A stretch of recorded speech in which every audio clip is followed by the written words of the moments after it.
সাংস্কৃতিক অনুষ্ঠান পরিচালনা করবেন বিশিষ্ট ইসলামী সঙ্গীত শিল্পী, সোনেলা কণ্ঠের অধিকারী ও যশোর জেলা জজ কোর্টের আইনজীবী অ্যাডভোকেট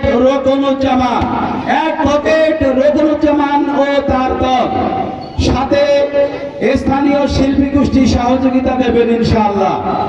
সম্মানিত তৌহিদি জনতা, আপনারা ইতিপূর্বেই শুনেছেন আমাদের ঐতিহাসিক তাফসিরুল কোরআন মাহফিলের যে প্রধান মুফাসসির তিনি হচ্ছেন মাজলুমে আলেদিন, দেশ বরেণ্য উলামায়ে কেরাম। তেনার প্রতি সারা বাংলাদেশের সর্বস্তরের মানুষের জনপ্রিয়তার সাথে ভালোবাসা বিজড়িত রয়েছেন। সুতরাং মুফতি মাওলানা আমির হামজা আজকে পঞ্চপুকুর স্কুল অ্যান্ড কলেজ মাঠে আসবে।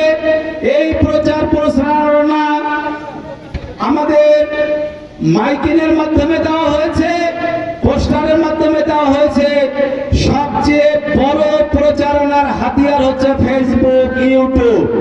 ফেসবুকের মধ্য দিয়ে সরাসরি হয়েছে যে আজকে পঞ্চপুকুর স্কুল অ্যান্ড কলেজ মাঠে মুফতি মাওলানা আমির হামজার তাফসিরুল কোরআন মাহফিল হবে দিনের বেলা।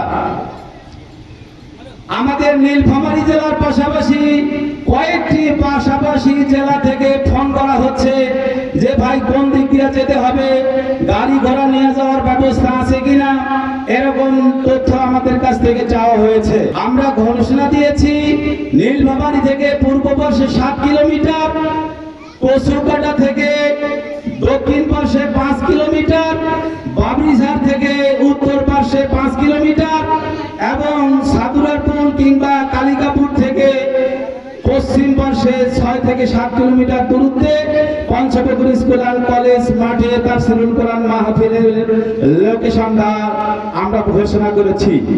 এই নির্দিষ্ট জায়গায় সারাদিন ব্যাপী ঐতিহাসিক তাফসিরুল কোরআন মাহফিল অনুষ্ঠিত হবে ইনশাআল্লাহ।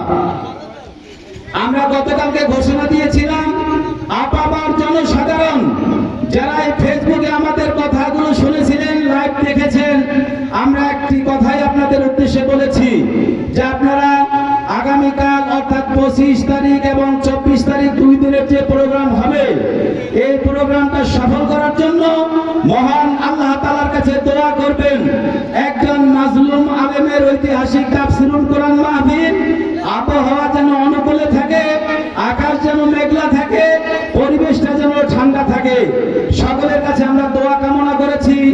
তার ফলশ্রুতিতে দেখা গেছে ছোট্ট ছোট্ট বাচ্চাগুলো আল্লাহর কাছে কান্না করে দোয়া করছে যে আল্লাহ 24 তারিখ যেন আকাশটা ভালো থাকে, আকাশটা মেঘলা থাকে।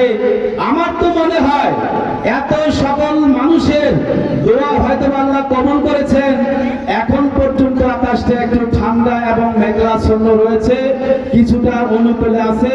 আমরা আশা করি আপনারা দোয়া করবেন মাহফিল শেষ না হওয়া পর্যন্ত আবহাওয়াটা যেন সুন্দর, সুস্থ, ভালো এবং মেঘাচ্ছন্ন থাকে।